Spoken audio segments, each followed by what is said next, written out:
So this is related to the 2020 acquisition it made of Mellanox Technologies. Shares are down over 2% right now, but give us some context. What could this potentially mean for Nvidia?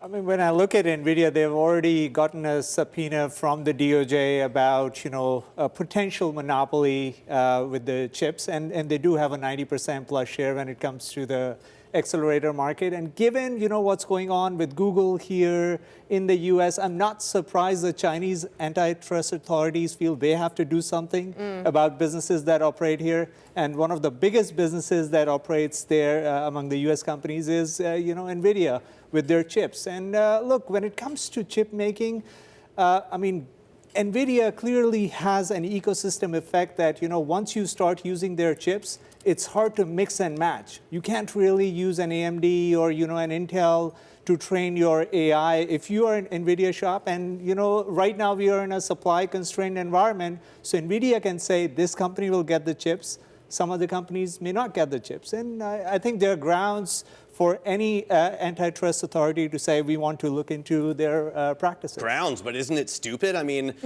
there was a great New York Times expose about how Nvidia basically sells so many products to China, even when it's not allowed to. What if Nvidia just said, okay, we won't sell any more stuff to China?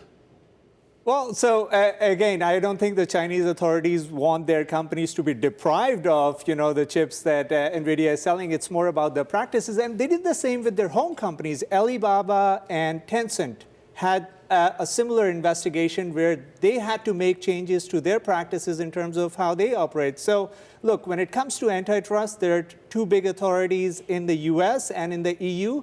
And the Chinese authority wants to send a message that they are as powerful, when it comes to these things as the other two. So.